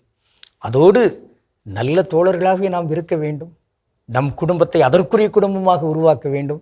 இங்கு எவரென்றாலும் சரி, அதான் கடவுளுக்கே ஒரு அழைப்பு கொடுக்குறாங்க பார்த்தீங்களா? உனக்கு ஏதும் சோகம் என்றால் இங்கே வா, உனக்கு மகிழ்ச்சி தருவேன் ஒரு பாட்டு ஒன்று பாருங்க, அருமை. அதனால யாருக்கெல்லாம் சோகமோ நீங்க இங்கு வாங்க. அப்படிப்பட்ட ஒரு நற்குடி, அந்த குடியில் பிறக்கிற ஒருவராக நாம் இருந்து மற்றவர்களுக்கு தோழமை தர வேண்டும். அப்படிப்பட்ட நல்ல தோழர்களை இன்று இந்த உலகத்தில் நாம் பெருக்க வேண்டும், உருவாக்க வேண்டும். அதற்குரிய நட்பு சூழலையும் அதற்குரிய எல்லா வகையான அமைப்பு சூழல் உருவாக்குவதற்கு உறுதி ஏற்றுக்கொள்ளும். இன்று நாம் பார்க்கவிருக்கும் ஒரு சிறப்பு சொல் சத்தியம். அது வேறொன்றுமில்லை, சத்தியா என்கின்ற சமஸ்கிருத சொல்ல தமிழ் போன்று போட்டு சொல்லியிருக்கிறாங்க. ஆனால் இந்த சத்தியம் என்கிற அந்த சமஸ்கிருத சொல்லுக்கு 3 தனித்தமிழ் சொற்கள் இருக்கின்றன. உள்ளத்திலிருந்து வருவது உண்மை, வாயிலிருந்து வருவது வாய்மை, இந்த உடல் என்கிற மெய்யிலிருந்து வருவது மெய்மை. இந்த சொற்களை பயன்படுத்தலாமே. கடவுளுக்கு திருவிழமானால் மீண்டும் நாளை திரிகடுகத்தில் இணைந்து மகிழ்வோம். நன்றி, வணக்கம். ஸோ அருமை, அற்புதம். மீண்டும் தந்தை வேணி அவர்களை சந்தித்ததில் ரொம்ப ரொம்ப மகிழ்ச்சி. திரிகடுகம் சிறப்பான பகுதி. செயல் ஒவ்வொரு நாளும் ஒவ்வொரு செயலை எடுத்து அதில் இருக்கக்கூடிய 3 கருத்துக்கள் நமக்கு அற்புதமாக எடுத்து சொல்லிட்டு இருக்கிறாரு திரிகடுகம்ல. ஓகே, இன்னைக்கு நம்ம அதோட பேசிட்டு இருக்கிறோம். கணவன் மனைவி கேட்டல இந்த விஷயங்கள்லாம் என்ன பண்ணணும்? கண்டிப்பாக கேட்கப்பட வேண்டிய கேள்விகள் அப்படின்னு சொல்லி அதில் அடுத்ததான் என்ன கேள்வி சொல்றாங்க? உங்களை நான் மதிப்பு மிக்கவராகவும் மரியாதையாகவும் என்னுடைய சொல்லாலும் செயலாலும் நடத்திட்டு இருக்கேன் நாங்க அப்படின்ட்டு எனக்கு ஒரு டவுட் வந்துருச்சு. நீங்க அதை சொல்லுங்க அப்படின்னு சொல்லி ஒரு கேள்வியை கண்டிப்பா கேட்கணும். இது நம்ம திருமண வார்த்தைப்பாடு கொடுப்பாங்க இல்லையா? உங்களை என்னாலும் கணவராக மதிப்பதற்கும் மனைவியாக மதிக்கவும் வாக்களிக்கிறேன் அப்படின்னு சொல்லி, அது வெறும் வாக்குறுதி, வெறும் அங்கே சபையில சொல்லக்கூடிய ஒரு சின்ன ஒரு வெற்று ஒப்பந்த மொழியா, இல்ல அது உண்மையாக பின்பற்ற வேண்டிய கடைபிடிக்க வேண்டிய விஷயமா அப்படிங்கிறத இந்த கேள்வி நமக்கு என்ன பண்ணும் அப்படின்னா நிச்சயமாக மீட்டெடுத்து கொடுக்கும். ஸோ கணவன் மனைவி, மோஸ்ட்லி பெரும்பாலான மனைவி கணவனுக்கான மரியாதை என்ன பண்றாங்க? கொடுக்க தான் செய்றாங்க. வேணா அவங்க ஃப்ரெண்ட் சர்க்கிள்குள்ள ஏதாவது கணவர் கூட சண்டைனா அவன் இவன் வேணா என்ன பண்ணிருக்கலாம், பேசியிருக்கலாம். மற்ற நேரங்கள் வெளியே அவங்களோட சொந்தக்காரங்க மத்தியில் யாரும் என்ன பண்ண மாட்டாங்க, விட்டு கொடுத்துருக்கவே மாட்டாங்க. ஸோ அதுதான் மனைவிக்குள்ள விஷயங்கள். கணவர் மனைவி கிட்ட என்ன சண்டை போடலாம், நீ வாப்போன்னு ஒருமையில பேசிடலாம், இல்லை திட்டிடலாம். ஆனால் நண்பர்கள்ட்ட என்னைக்கு என்ன பண்ணிருக்க மாட்டாருன்னா மனைவி நிச்சயமாக விட்டு கொடுத்துருக்கவே மாட்டாங்க. ஸோ இப்போ எல்லாருக்குமே அப்போ ஒரு சில விஷயங்கள் என்ன இருக்கு, வயசு வயசா மாறி தான் இருக்கும். ஆனால் எந்த வித கோவத்திலும், நான் அந்த கோவத்தில் இந்த வார்த்தையை சொல்லிட்டேன், நான் கோவத்தில் இப்படி பழைய விஷயத்தை என்ன பண்ணிட்டேன், பேசிட்டேன் அப்படிங்கிறதெல்லாம் இல்லாம எல்லா நிலைகளிலும் மரியாதையோடு. என்ன பிரச்சனைனா மத்தவங்க கிட்ட எல்லாம் விட்டு கொடுக்க மாட்டாங்க, அதெல்லாம் ஓகே, வெல் அண்ட் குட். ஆனா ஒருத்தர் விட்டு கொடுத்துடுறாங்க இல்ல, ஒரு பிரச்சனைன்னு வரப்போ நீ என்ன ஒரு இது, நீ ஒன்னா அந்த வார்த்தைகளை பயன்படுத்துறதுக்குன்னு ஒரு தன்மை இருக்குல்ல, அதெல்லாம் அதை விட்டுட்டு வெளியே வந்துட்டு அவங்கள எவ்வளவு அவதூறா பேசக்கூடாது, அது அவங்க முகம் நேராவே சொல்றாங்களா, அது நிச்சயம் அதுதான் தவறு. அது தவறை திருத்தி கொள்ள வேண்டும். அப்போ எப்போனா இந்த கேள்வி கேட்கிறப்ப தான் 2 பேரும் கேள்வி கேட்கிற பொழுது அந்த கேள்விக்கான பதில் என்ன பண்ணும் கிடைக்கும். அதான் நான் சொன்னேன் இல்லையா தொடக்கத்திலேயே, நாம எல்லாருமே பெர்ஃபெக்டா இருக்கிறோம் அப்படின்னு சொல்லி கணவருடைய பார்வையில கணவரும் மனைவியுடைய பார்வையில மனைவி என்ன பண்றோம் நினைச்சுக்கிட்டு இருக்கோம். இது போன்ற கேள்விகள் கேட்கப்படுகின்ற பொழுதுதான் நம்ம சைடு என்ன ஃபிளாஸ் இருக்கு மற்றவங்களுடைய பெர்ஸ்பெக்டிவ்ல வந்து நமக்கு தெரிய வரும். ஸோ அப்போ அதுக்கு இந்த கேள்வியும் ரொம்ப ரொம்ப முக்கியம். கண்டிப்பா கேட்போம். இன்னும் வேற என்னென்ன கேள்விகள் இருக்குங்கிறத தொடர்ந்து பேசலாம்.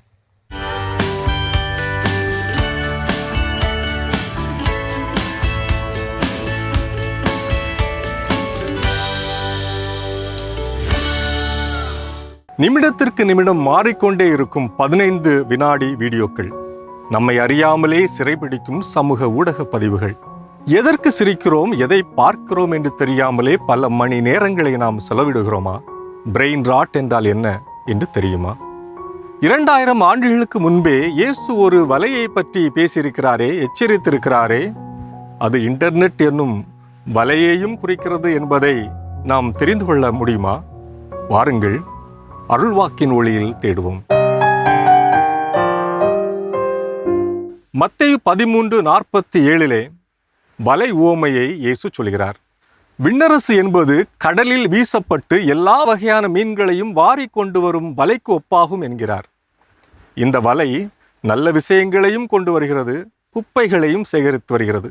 ஆனால் இயேசு குறிப்பிடும் அந்த மீனவன் கரையில் உட்கார்ந்து நல்லவைகளையெல்லாம், நல்ல மீன்களையெல்லாம் கூடையில் சேர்த்து வைத்தும் பயன்படாதவைகளையெல்லாம் வீசி எறிவது போல நாம் இணையத்தை பயன்படுத்த பழக வேண்டும். ஆக்ஸ்போர்ட் யூனிவர்சிட்டி பிரஸ் என்னும் அமைப்பு 2024 ஆண்டிற்கான வார்த்தை பிரெயின் ராட் என்று அறிவித்தது. அப்படி பிரெயின் ராட் என்றால் என்ன? அது அப்படி என்னதான் செய்துவிட போகிறது?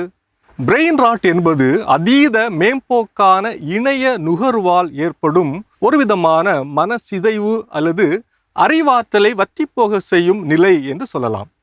நாம் புத்தகம் வாசிக்கும் பழக்கத்தை விட்டுவிட்டோம். பெரியவர்களின் ஞான உரைகளை கேட்பதை தவிர்த்து விட்டோம்.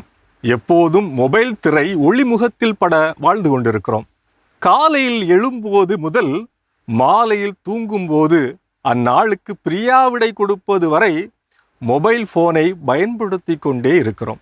இதனால் மனநோயாளி குப்பைகளை சேகரித்து கொண்டிருப்பது போல சமூக ஊடகங்களில் வரும் தேவையற்றவர்களை சேகரித்து கொண்டு நம் மூளையை மழுங்கடிக்கிறோம் அல்லது அழுகி போக செய்கிறோம் என்பதுதான் brain rot, a rotten brain. உங்களுக்கு தேவையற்ற வெறும் பொழுதுபோக்கு மட்டுமே தரும் கணக்குகளை, அக்கௌண்ட்ஸை அன்ஃபாலோ செய்யுங்க.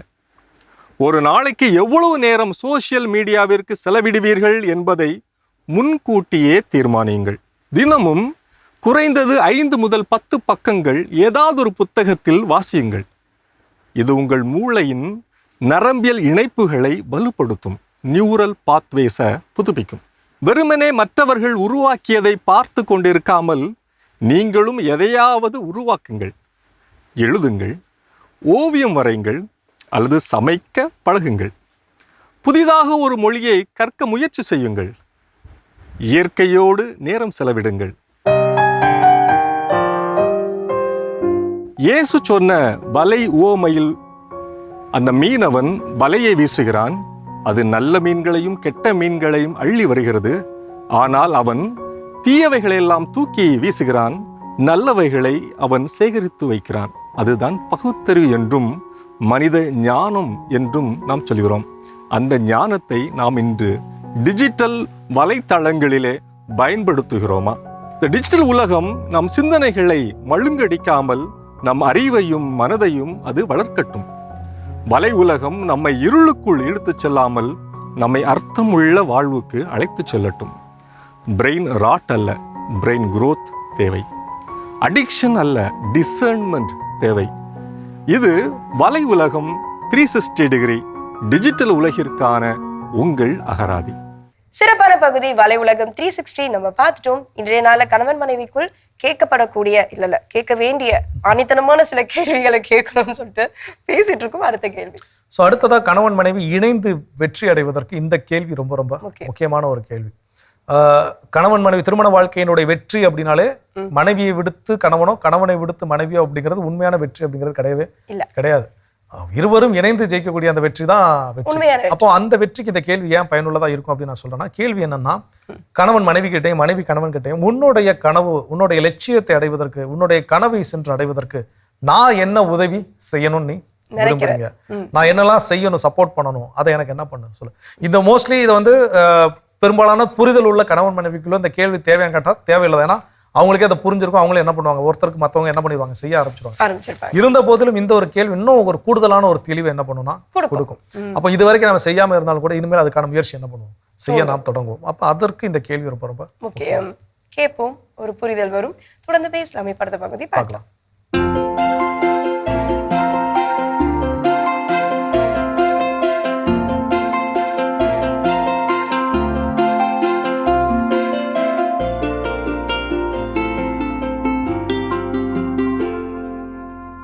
அனைவருக்கும் வணக்கம். நம்ம மரப்பயிர்கள் பற்றி பல தடவை பேசியிருக்கோம். இருந்தாலும் ஒரு சில பேருக்கு ஒரு சில சந்தேகங்கள் இருந்துகிட்டே இருக்குது.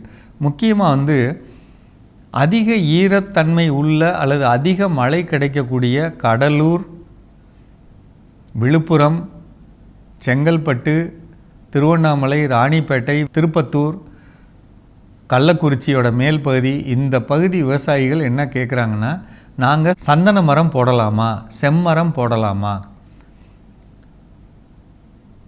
நல்லா தெரிஞ்சுக்கங்க, சந்தன மரம், செம்மரம் இதோட அடிப்படை என்ன?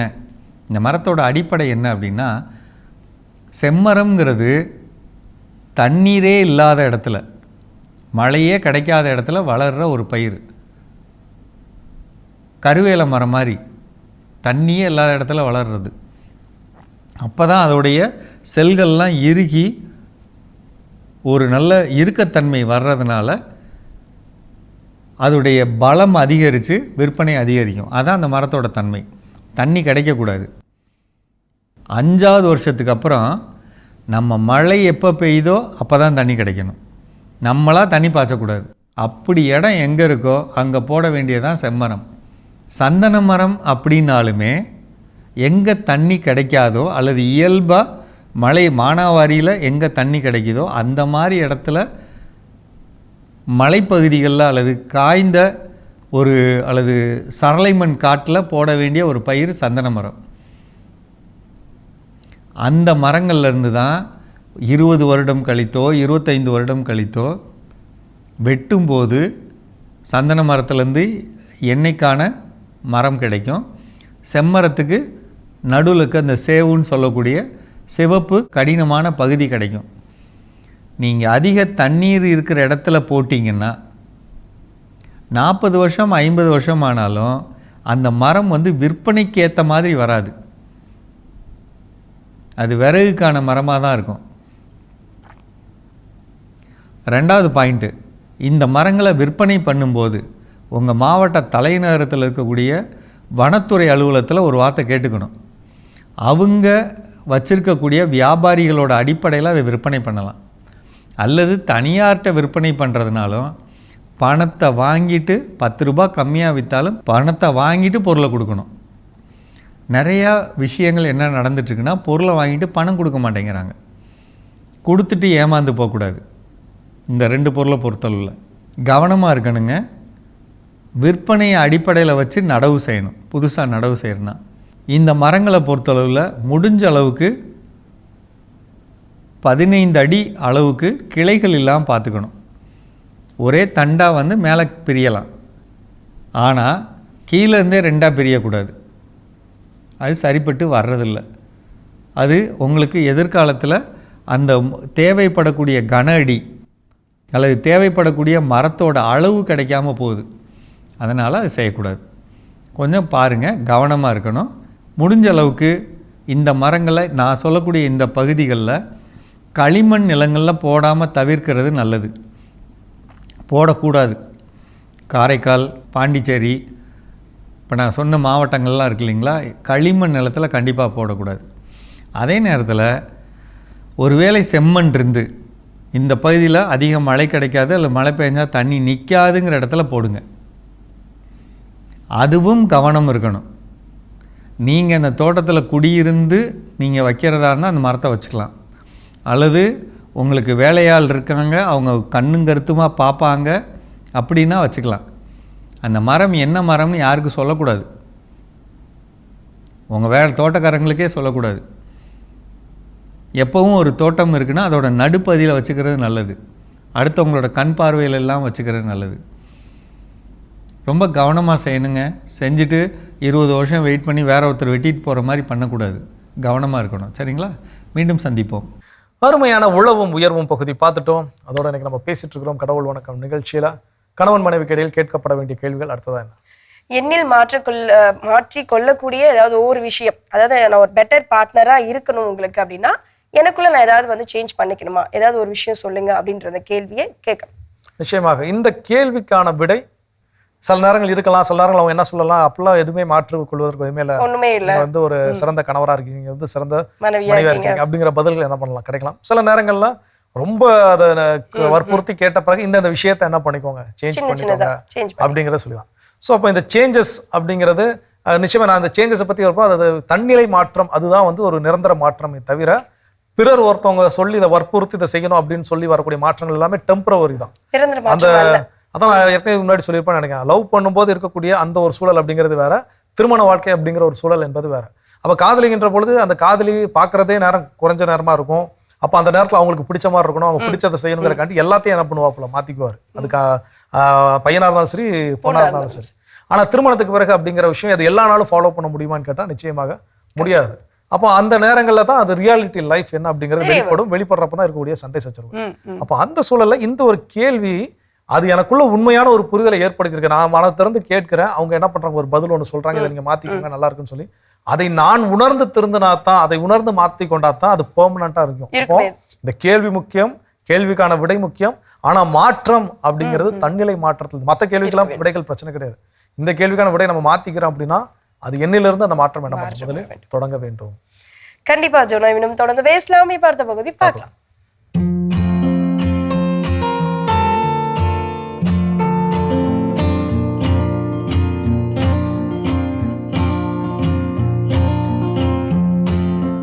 உலகெங்கும் வாழும் மாதா தொலைக்காட்சி நேயர்களுக்கு வணக்கம்.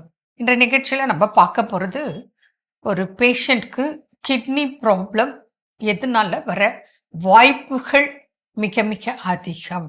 ஏன்னா இப்போ யங்ஸ்டர்ல இருந்து ஏஜ்டு வரைக்கும் நிறைய பேர் இன்னைக்கு கிட்னி ஃபெயிலியர், கிட்னி ப்ராப்ளம் அப்படின்னு சொல்லி கஷ்டப்படுறாங்க. இதற்கெல்லாம் காரணம் ஒன்று, அவங்களுக்கு சுகர் இருக்கலாம், பிபி இருக்கலாம். இது ரெண்டும் கண்ட்ரோல்ல இல்லாம இருந்து கிட்னி பாதிப்பு ஏற்படலாம். சுகர்னாலேயும் கண்ட்ரோல் இல்லைன்னா கிட்னி ப்ராப்ளம், பிபி இருந்து அதுவும் கண்ட்ரோல் இல்லைன்னா கிட்னி ப்ராப்ளம். இல்லை ஒரு நபருக்கே வந்து உங்களுக்கு பிபி இருக்கலாம், சுகர் இருக்கலாம், கொலஸ்ட்ரால் இருக்கலாம், ஹார்ட் ப்ராப்ளம் இருக்கலாம், கூடவே கிட்னி ப்ராப்ளமும் வரலாம். எதுவுமே கண்ட்ரோல் இல்லைன்னா கிட்னியை பாதிக்கும். அந்த கிரியேட்டினைன் லெவல் 1.2 நார்மல். நான் என்ன சொல்கிறேன் அப்படின்னா, கிரியேட்டினைன் லெவல் 1 வந்தாலே உஷாராயிடுங்க. எனக்கு 50% தான் கிட்னி ஒர்க் ஆகுது, 50% ஃபங்க்ஷன் ஆகலை அப்படின்னு உஷாரா நீங்கள் என்ன பண்ணணும், அந்த 4 கிராம்ஸ் தான் ஒரு நாளைக்கு உப்பு எடுத்துக்கணும். புரியுதுங்களா? மீதி உங்கள் ரிப்போர்ட்டை வச்சு ஃபர்தராக நம்ம சொல்லணும்.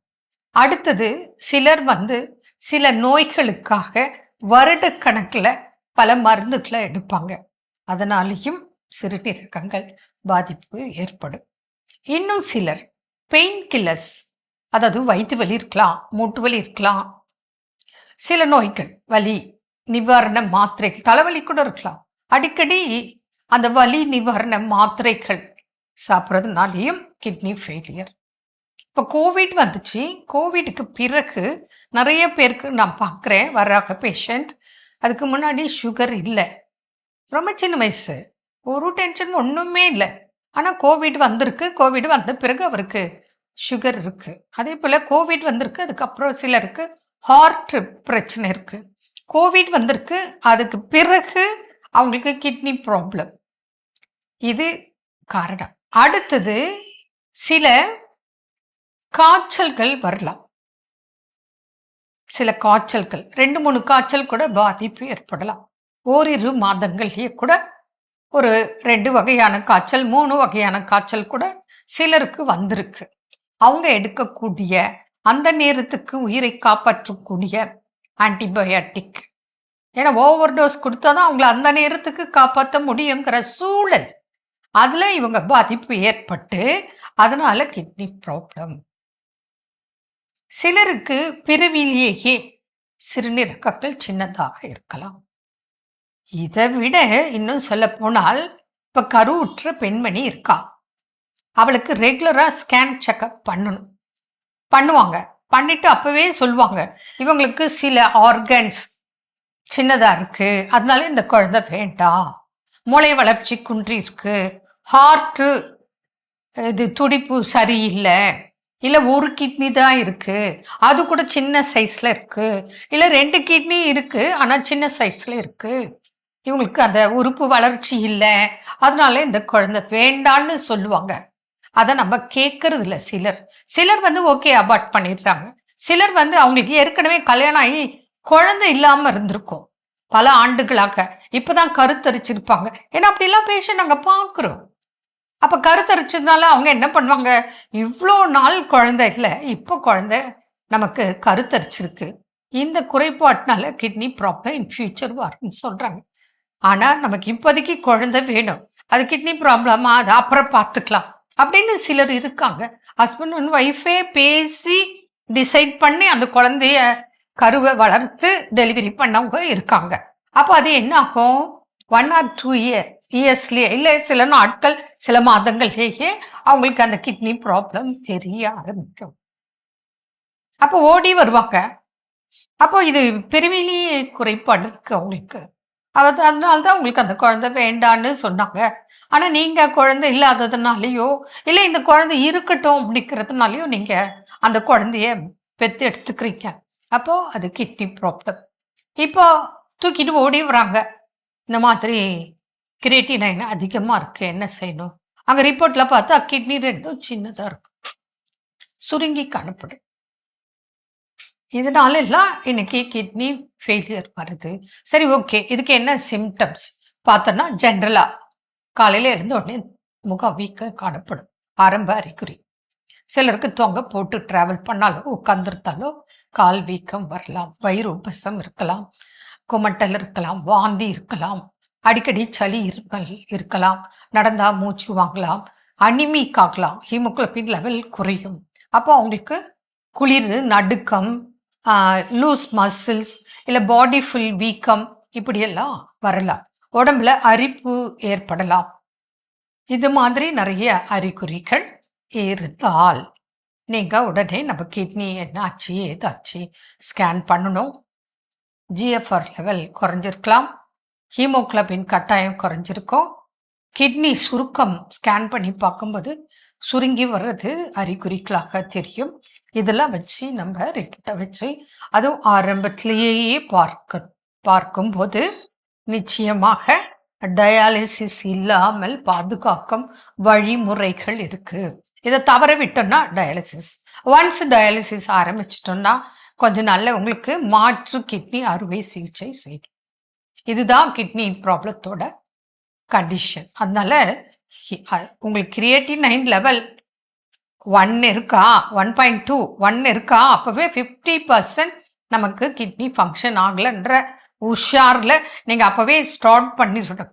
தொடர்பு கொண்டா அதுக்கு வேண்டிய இடம் அத்தனை அட்வைஸும் உங்களுக்கு கொடுத்து உங்கள் கிட்னியை நீங்கள் நீண்ட நாள் பாதுகாக்கும் வழிமுறைகள் இருக்கு, நீங்கள் கடைபிடித்து பலன் அறியலாம். மீண்டும் நாளைக்கு சந்திப்போம். நன்றி. அன்னை மரியே வாழ்க. சிறப்பான நம்ம ஒரு வைத்திய பகுதி நம்ம பார்த்துட்டோம். இன்றைய நாள் கணவன் மனைவிக்குள் கேட்கப்படக்கூடிய கேள்விகள் அடுத்ததாக. ஸோ அடுத்ததான் என்ன அப்படின்னா, இது கேள்வி கிடையாது, இது என்ன பண்ணுங்க, கணவன் மனைவி கிட்டே, மனைவி கணவன் கிட்டே என்ன பண்ணுங்க சொல்லுங்க. இதுக்கு வந்து எக்ஸ்பிளைன் பண்ணணும் வைக்கணுங்களாம் பெருசாக கிடையாது. ஜஸ்ட் உட்காந்து அவங்க கண்ணை நேராக பார்த்துட்டு, ஏதாவது ஒரு சூழலில் என்னுடைய வாழ்க்கையில் நான் என்னைக்காவது ஒரு நாள் உங்களை காயப்படுத்தி இருந்தாலோ, ஏதாவது ஒரு சில விஷயத்தில் நான் வந்து மனநோக செய்திருந்தாலோ என்ன பண்ணுங்கன்னே மன்னிச்சிரு அப்படிங்கிற அந்த மன்னிப்பை கேட்கக்கூடிய ஒரு நாளா. இது மற்ற கேள்விகள் எல்லாம் வந்து முக்கியம் இல்லைன்னு நான் சொல்ல மாட்டேன், அதான் பேசியிருக்கோம். ஆனால் அதை காட்டிலும் இந்த மன்னிப்பு கோருவது அப்படின்னு ஒன்று இருக்கு தெரியுமா. ஸோ அது வந்து டோட்டலாக என்ன பண்ணுன்னா, லைஃப் அப்படியே வந்து பண்ண எல்லா தப்பையும் வந்து அந்த ஒரு நொடி எல்லாத்தையும் மன்னிச்சு மறந்து அதை அடுத்த லைஃபுக்கு எடுத்துட்டு போகக்கூடிய ஒரு மார்க்கை கொண்டு வரும். ஸோ அப்போ இன்னைக்கு நாள் இந்த கேள்விகள் எல்லாம் ரொம்ப முக்கியம், மைண்ட்ல ஃபிக்ஸ் பண்ணிக்கும். அதுபோல இன்னைக்கு வாழ்க்கை துணையிடம் கணவன் மனைவி கிட்டையும், மனைவி கணவன் கிட்டையும் வந்து ஏதோ ஒரு தருணத்தில் உங்களை காயப்படுத்தி இருந்தாலோ, ஏதோ மனநோக செய்திருந்தாலோ என்ன என்ன பண்ணிருங்க, மன்னிச்சிருங்க. ஒருவேளை உங்களுக்கு இன்சிடென்ட்டே ஞாபகம் இருக்குது, தெரிஞ்சிருக்குன்னா அந்த இன்சிடென்ட்டை கோட் பண்ணி என்ன பண்ணுங்க, அதற்கான மன்னிப்பை கோருங்க அப்படின்னு சொல்லிட்டு அடுத்த நாள் மறுபடியும் அது திரும்ப எடுத்துட்டுலாம் வரக்கூடாது. எடுத்துட்டு அதை மன்னிக்கிறதும் ரொம்ப, மன்னிப்பு கேட்கறது எந்த அளவுக்கு முக்கியமோ மன்னிக்கிறதும் அந்த அளவுக்கு ரொம்ப முக்கியம். ஸோ சிறப்பான நாள், சிறப்பான சந்தனை கண்டிப்பாக அதை பயிற்சி எடுத்து பார்ப்போம். இன்னைக்கு நாளில் யாராவது திருமண நாள், பிறந்த நாள் கொண்டாடுறாங்கிறத இப்போ பார்க்கலாம்.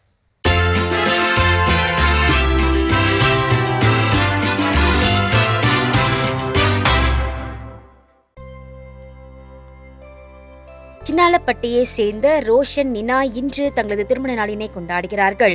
இவர்களை வாழ்த்துபவர்கள் குடும்பத்தினர், உறவினர்கள் மற்றும் நண்பர்கள். டாரியஸ் மார்வின் இன்று தனது பிறந்த நாளினை கொண்டாடுகிறார். இவரை வாழ்த்துபவர்கள் அப்பா, அம்மா, தாத்தா, அவ்வா, அப்பாயி, விவியன், டெல்வின், சித்தப்பா, அத்தை, மாமா, குடும்பத்தினர், உறவினர்கள் மற்றும் நண்பர்கள். சிறப்பான விழாக்கோலம் பார்த்துட்டோம் ஜோ. இன்றைய நாளை யாரெல்லாம் விழா கொண்டாடுறாங்களோ அவங்க எல்லோருக்குமே நம்மளுடைய வாழ்த்துக்களை தெரிவிச்சுக்கலாம். அது மட்டும் இல்லாம அவங்களுக்கான சிறப்பான இறையாசிட் காத்துட்டு இருக்கு, பார்க்கலாம்.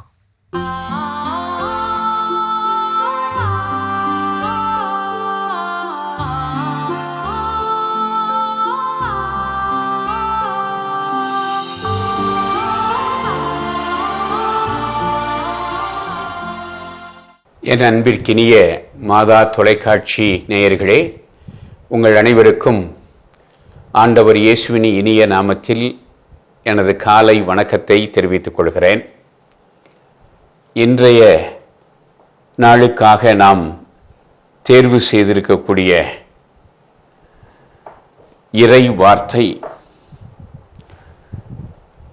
தொடக்க நூல் 28:3.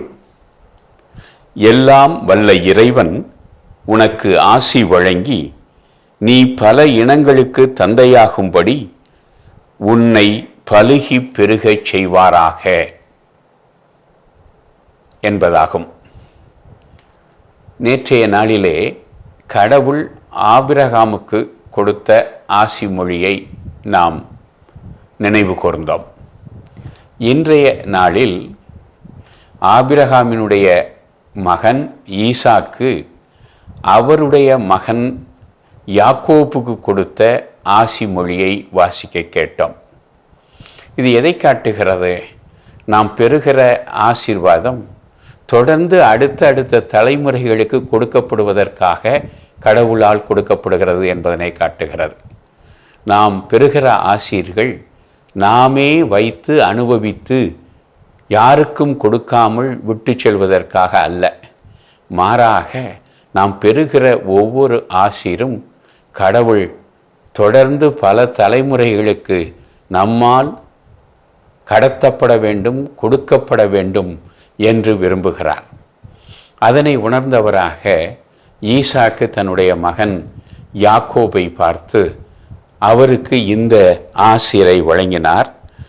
எல்லாம் வல்ல இறைவன் உன்னை ஆசீர்வதித்து பல இனங்களுக்கு நீ தந்தையாகும்படி உன்னை பலுகி பெருகச் செய்வாராக என்பதாகும். வரலாற்றில் நாம் பார்க்கிறோம், யாக்கோபுக்கு 12 புதல்வர்கள் இருந்தார்கள். இந்த 12 புதல்வர்கள் வழியாக அவர்கள் பெரிய இனமாக மாறினார்கள். எகிப்திலே பார்வோனும் அவனுடைய மக்களும் பயப்படுகிற அளவிற்கு அவர்கள் பெரிய இனமாக மாறினார்கள். எனவே பலுகி பெருகுவது இது கடவுளுடைய ஆசீர். இதனை யாக்கோபுக்கு அவருடைய தந்தை ஈசாக்கு கொடுத்தார். நாமும் இத்தகைய ஆசீருக்கு சொந்தக்காரர்களாக மாற வேண்டும். கடவுள் நாம் பெறுகிற ஆசீர் அனைவருக்கும் உரியதாக இருக்க வேண்டும் என்று விரும்புகிறார்.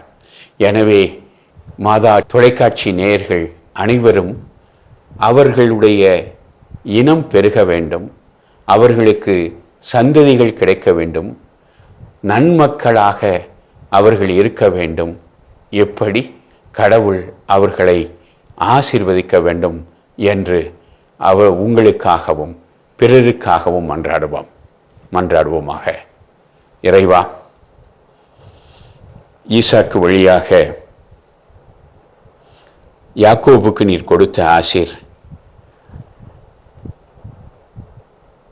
பலுகி பெருகுவது என்பதாகும். அந்த ஆசீர் வரலாற்றில் நிலைத்து நின்றது. 12 மக்கள் வழியாக நீர் யாக்கோபை ஆசீர்வதித்தீர். யாக்கோபும் முதிய வயதினராக உம்மில் இணைந்தார், உம்மோடு இணைந்து கொண்டார். எனவே நாங்களும் எங்களுடைய குடும்பங்களும் சந்ததிகளும் பலுகி பெருக வேண்டும். உம்முடைய திருநாமம் அதனால் போற்றப்பட வேண்டும் என்று உமை தாழ்பணிந்து மன்றாடுகிறோம். எல்லாம் வல்ல இறைவன், தந்தை, மகன், தூய ஆவியார் உங்களை ஆசீர்வதிப்பாராக. ஆமென். சிறப்பு நம்ம அன்பாயரோட இறையாசிர் எல்லோருக்கும் நிறைவா கிடைச்சிருக்குது. இந்த மகிழ்ச்சியோடு இன்றைய நாளில் கற்றுக்கொண்ட சிறப்பான பாடம் கணவன் மனைவிக்கு இடையில் கேட்கப்பட வேண்டிய கேள்விகள். இந்த கேள்விகள் கேட்பவரும் சரி, அந்த கேள்விக்கு பதில் சொல்றவங்களும் சரி, ஒரு தெளிவான மனநிலையோடு இந்த கேள்விகளை இருக்க வேண்டும். நான் இந்த கேள்விக்கு என்ன பதில் கிடைச்சாலும் அதை என் முழு மனதோடு நான் ஏற்றுக்கொள்கிறேன். நான் செவி கொடுத்து என்ன பண்ணுவேன், பேசுறத கேட்பேன் அப்படிங்கிற மனநிலையோடு இதை தொடங்கினால் நல்ல ஒரு மாற்றம் என்பது கிடைக்கும். சில நேரங்கள் அந்த மனநிலையோடு தொடங்கி அந்த இடத்துல ஈகோ வெளியே வந்துருச்சு அப்படின்னா இது இன்னும் மோசமான விளைவுகளை என்ன பண்ணும், ஏற்படுத்தும். அதனால சிந்தித்து செயல்படும். சிறப்பான சிந்தனை கொடுத்த கடவுளுக்கு நன்றி சொல்லி இன்னைக்கு நம்ம நிகழ்ச்சி நிறைவு செஞ்சதுனால இனிதே தொடங்கலாம். அன்பானவர்களே, நல்ல கேள்விகளை கேட்போம், நல் விளைவுகளை ஏற்படுத்துவோம், மகிழ்ந்திருப்போம் என்ற இந்த சிந்தனையோடு இன்றைய கடல் வணக்கம் நிகழ்ச்சியை நாங்கள் நிறைவு செய்கிறோம். இந்த நாள் இனிய நாளாக அமைய மாதா தொலைக்காட்சியின் வாழ்த்துக்களும் ஜபங்களும். மீண்டும் உங்களை கடவுள் வணக்கம் நிகழ்ச்சியில் சந்திக்கும் வரை உங்களிடமிருந்து விடைபெறுகின்றோம். இயேசுவுக்கே புகழ். மரியே வாழ்க. நீ ஆர்ட்ஸ் தானடா படிச்ச, எப்படி ஐடில வேலை பார்க்குற?